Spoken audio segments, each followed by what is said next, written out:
जय हिंद साथियों, उम्मीद है आप सभी एकदम बेहतरीन हैं। तो पूरी फेरा के बाद चलिए आज हम समझते हैं सिलेंट्रेटा। देखिए, आज पढ़ेंगे सिलेंट्रेटा के सामान्य लक्षण, उसके उदाहरण। तो इसके पहले के वीडियो सब अपलोड हैं, आप लोग देखना चाहें तो जाकर प्लेलिस्ट में देख सकते हैं।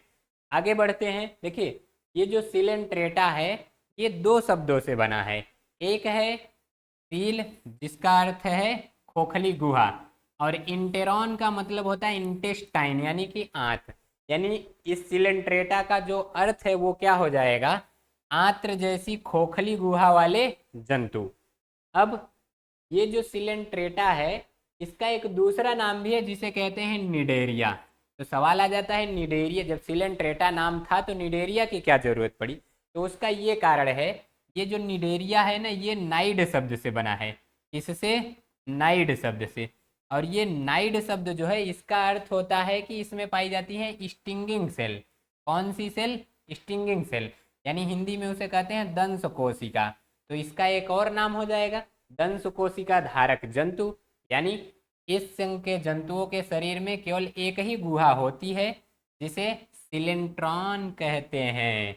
इसी विशेषता के कारण इसका नाम सिलेंट्रेटा रख दिए। अगला देखिए, ये जो ल्यूकार्ट चचा थे यही सिलेंट्रेटा नाम दिए थे। ठीक है, तो ये जो सिलेंट्रेटा या निडेरिया है इसमें टोटल 10,000 जातियां पाई जाती हैं। कितनी? 10,000 जातियां अभी तक खोज की जा चुकी हैं सिलेंट्रेटा की। अब इसके हम आ जाते हैं कुछ लक्षण। तो लक्षण में देखिए होता क्या है, ये बहुकोशिकी होते हैं। क्या होते हैं? बहुकोशिकी। और इसमें ऊतक भी पाया जाता है। हाईलाइट कर लीजिए, इसके पहले जो है उनमें ऊतक नहीं पाया जाता था, कोशिकाएं ही पाई जाती थी। लेकिन इसमें ऊतक पाया जा रहा है। लेकिन अभी ऊतक अंग का निर्माण इसमें नहीं किया है। ठीक, देखिए होता क्या है, ये जो सेल होती हैं ये निर्माण करती हैं टीशू का। किसका? टीशू का। और ये टीशू आगे चल के निर्माण करते हैं ऑर्गन का। ठीक, टीशू से टीशू सिस्टम बनता है, उससे ऑर्गन बन जाते हैं। तो अभी तक टीशू बना है, अभी ऑर्गन नहीं बना है। अगला, इसमें अरीय सममिति पाई जाती है। अरीय सममिति कहने का मतलब कि इसको हम चाहे जहां से काटें, यानी इसका एक केंद्र मान ले, उसके बाद चाहे जहां से काटे दो बराबर भागों में बटेगा। और तो ये द्विस्तरीय यानी डिप्लोब्लास्टिक होते हैं। डिप्लोब्लास्टिक का मतलब क्या होता है, इनमें दो परत पाई जाएगी। जो बाहर वाली परत होती है उसे कहते हैं एक्टोडर्म, और अंदर वाली परत को कहेंगे मीजोडर्म। और दोनों के बीच में जिलेटिन की बनी मीजोग्लिया होती है। दोनों के बीच, जैसे देखिए ये हो गया बाहर का एक्टोडर्म और ये हो गया इंडोडर्म। तो ये जो बीच वाला है ये, इसको क्या कहेंगे? मीजोग्लिया। आगे की तरफ बढ़ते हैं। आप लोग स्क्रीनशॉट लेते हुए चलिएगा या पेन कॉपी ले लीजिए, लिखते हुए चलिएगा। एक मिनट जरा, चलिए एक कॉल आ रहा है। अगला क्या है, ये सभी जंतु क्या होते हैं? जली। और ज्यादा करके इसमें क्या पाए, देखिए जली में अधिकांशतः क्या रहते हैं? समुद्री। लेकिन आप लोग कुछ एग्जाम्पल छोड़ लीजिएगा, जैसे हाइड्रा, ये स्वच्छ जल में पाया जाता है। तो एमसीक्यू क्वेश्चन कंपटीशन में पूछ देगा कि ऐसा सिलेंट्रेट का नाम बताइए जो स्वच्छ जल में पाया जाता है। तो नाम क्या बताएंगे? हाइड्रा। अभी आगे इसका चित्र भी दिखाएंगे। अगला है, इसके शरीर में केवल मध्य गुहा होती है जिसे गैस्ट्रोवेस्कुलर गुहा कहते हैं। क्या कहते हैं? गैस्ट्रोवेस्कुलर गुहा। यह पाचन नली के समान कार्य करती है और केवल एक छिद्र मुख द्वारा बाहर खुलती है। ठीक है, आप सीधा सा मतलब समझिए, इसमें एनस नहीं पाया जाएगा। इसमें जो उत्सर्जी पदार्थ रहेंगे, तो इसमें जो मुख रहेगा वहीं से आहार ग्रहण करेंगे, और मल जो उत्सर्जी पदार्थ रहेंगे उसका उत्सर्जन भी मुख से ही करेंगे। ठीक, इसमें एनस नहीं पाया जाता। आगे समझते हैं। इनमें बहुरूपता पाई जाती है। बहुरूपता का क्या मतलब होता है इसको हम समझा देते हैं। देखिए, इसमें पॉलीमॉर्फिज्म पाया जाएगा। क्या पाया जाएगा? पॉलीमॉर्फिज्म। अब ये क्या होता है पॉलीमॉर्फिज्म? तो देखिए, पॉलीमॉर्फिज्म इसका मतलब कि इनका शरीर एक से ज्यादा रूप में पाया जाएगा। तो इनका शरीर दो रूपों में पाया जाता है। एक होता है पॉलिप, और दूसरा होता है मेड्यूसा। क्या होता है? मेड्यूसा। ये जो पॉलिप रहता है ये बेलनाकार रहता है। कैसा रहेगा? बेलनाकार। और ये जो मेड्यूसा है ये छतरी नुमा रहती है। कैसी रहती है? छतरी नुमा। तो यही देखिए, पॉलीमॉर्फिज्म मतलब शरीर एक से ज्यादा रूपों में पाया जाएगा। बेलनाकार रहेगा पॉलिप और छतरी नुमा रहेगा मेड्यूसा। तो आगे देख लेते हैं। यहीं थे, तो यही लिखा गया है। अधिकतर ये पॉलीपॉयड यानी वही पॉलिप रूप में और कम रहते हैं मेड्यूसा रूप में। मतलब इनका शरीर द्विरूपी होता है, डाइमॉर्फिज्म पाया जाता है। क्या पाया जाएगा? डाइमॉर्फिज्म, मतलब दो रूपों में रहेगा। बेलनाकार भाग को पॉलिप कहेंगे, छतरी नुमा या तस्तरी नुमा भाग को मेड्यूसा कहेंगे, वही लिखा हुआ है। आगे की तरफ इसमें क्या है? इसके शरीर के चारों तरफ टेंटिकल्स यानी स्पर्शक पाए जाते हैं। जैसे मान लीजिए ये है इसका शरीर इस तरह से, अगर मान लीजिए ये इसका शरीर हो गया, तो इसके चारों तरफ ऐसे टेंटिकल पाए जाएंगे ताकि दूसरे से सुरक्षा कर सके।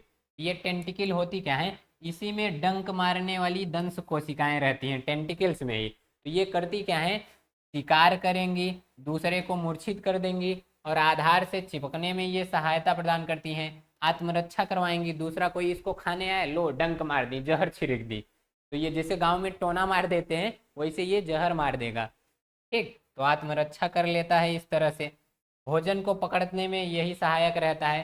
तो ये जो दंश कोशिकाएं होती हैं, इनसे देखिए लिखा गया है ना, ये है हिपैटोटॉक्सिन या कह लीजिए हिप्नोटॉक्सिन। हाँ, ये क्या लिखा है? हिप्नोटॉक्सिन। ठीक, यही इसी का श्रावण होता है। ये हिप्नोटॉक्सिन एक विष है, जहर है ये, समझ लीजिए। इसमें परिवहन तंत्र, उत्सर्जन तंत्र और श्वसन तंत्र नहीं विकसित रहता, क्योंकि ये सब अंग, इसमें अंग का अभी निर्माण हुआ ही नहीं है। तो इनमें जो श्वसन उत्सर्जन है वो शरीर में विसरण द्वारा होता है। ठीक, तो आप लोग कमेंट करके बताइए जरा, विसरण क्या होता है? कमेंट करिए, देखें कितने लोग जानते हैं। इनके शरीर का जो आगे वाला भाग रहता है उसे कहते हैं हाइपोस्टोम। क्या कहते हैं? हाइपोस्टोम। अभी चित्र में ये सब दिखा रहे हैं।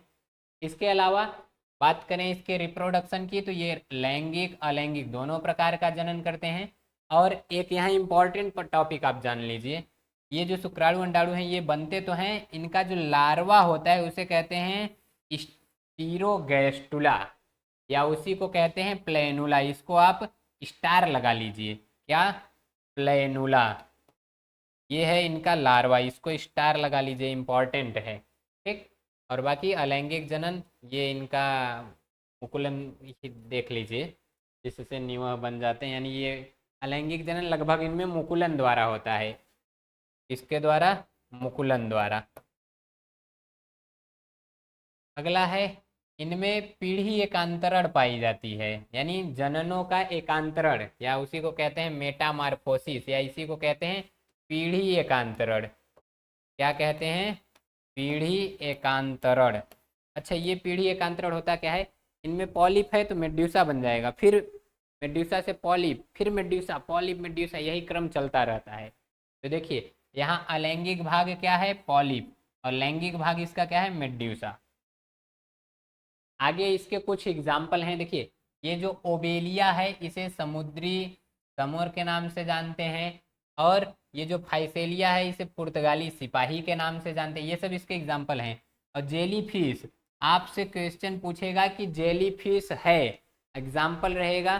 चलिए यहाँ आपसे एक क्वेश्चन पूछ ही लेते हैं। हाँ, जेली फिश है। ऑप्शन ए मछली, ऑप्शन बी सरीसृप, ऑप्शन सी सिलेंट्रेट्स। चलिए कमेंट कीजिए, ऑप्शन की कमी है इसीलिए तीन ही ऑप्शन रहेगा। ठीक, तो बाकी ये सब इधर नाम दिए गए हैं और इन्हीं का इधर दूसरा नाम दिया गया है। एक देखिए है ना समुद्री पंखा, क्या है? गार्निया। इसको समुद्री पंखा कहते हैं। क्यों कहते हैं? क्योंकि ये उसी टाइप का होता है। ठीक है, पंखे की तरह दिखाई देता है। आप बहुत नाम सुने होंगे, कोरल, प्रवाल भित्ति।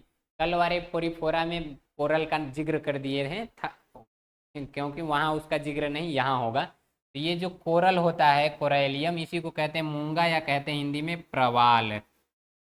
ठीक, तो चलिए, फंजिया है, इसे मशरूम प्रवाल कहते हैं। इनका हम चित्र देख लेते हैं। तो इनका चित्र देखेंगे तो ये देखिए बहुत से उदाहरण है, तो इसमें हो सकता हो आपको ना समझ में आ रहा हो।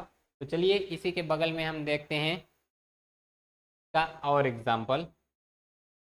ये सब तो सब साथ में देखिए, ये दिखाई दे रहा है, इस पे तो चल ही नहीं रहा है, वाइट वाला ले, अभी चल रहा है, वाह। अब देखिए ये तो आपका एचडी वाला था, ये और एचडी वाला लीजिए।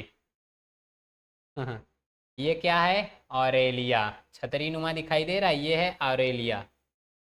ठीक, पहले जो दिखाए थे, ये देखिए जेली फिश, इसी को कहते हैं एकदम चमकते हुए चलता है। जैसे ही समुद्र वमुद्र में इस तरह से ऐसे चमकते हुए अपना खूब मजा लेगा, इधर उधर टहरेगा। और देख लीजिए ये फाइसेलिया है, इससे ये देखिए बहुत से टेंटिकल्स निकले हुए हैं कि नहीं, यही सब सुरक्षा करेंगे अपनी। ये वही है, देख रहे हैं समुद्र में ये कैसा दिखाई देगा। देखिए यही सब, ये सब सिलेंट्रेट्स के एग्जाम्पल हैं। देख रहे हैं अभी कुछ देर पहले आपको क्या कहा गया, समुद्री पंखा। लीजिए देखिए पंखा की तरह है कि नहीं ये सब। ये देखिए हाइड्रा, ये एकमात्र ऐसा सिलेंट्रेटा है जो स्वच्छ जल में रहता है। कहाँ रहता है ये, स्वच्छ पानी में, यानी साफ सुथरा पानी में। खारा पानी में ये जिंदा नहीं रह पाएगा। ये देखिए वही है, इसमें मुकुलन द्वारा जनन होगा, ये अलग होकर दूसरा बना लेगा, और इसमें रीजनरेशन बहुत ज़्यादा पाया जाता है। ये देखिए यही है क्या, फंजिया। देख रहे हैं, ये सब ऐसा लग रहा है कि पहाड़ वहाड़ है। तो यही आगे चल के बना लेगा अपना प्रवाल भित्ति। कोरल दिखाई दे रहा है, यही है कोरल। देख रहे हैं ये समुद्र में इसी तरह से दिखाई देता रहता है। देख लीजिए जरा मस्त से देख लीजिए, देख लिए। चलिए अब अगला चेंज कर देते हैं। ये देखिए, तब यही आपको लग रहा है कि अरे ये तो गौवा में जो लकड़ियाँ सड़ जाती है उस पर ये जम जाता है, वही वाला है। ये समुद्र वाला है, प्रवाल भित्ति कोरल कहते हैं इसको। ये सब वही हैं उसके, सब चाचा मौसा फूफा फूफी हैं ये सब। ठीक है, तो इस तरह से आपको जो टॉपिक ना समझ में आए कमेंट कीजिए, हम उस पर भी वीडियो बना देंगे। तो आई होप ये सब आपको अच्छे से समझ में आया होगा। मिलते हैं अगले वीडियो में, तब तक के लिए जय हिंद।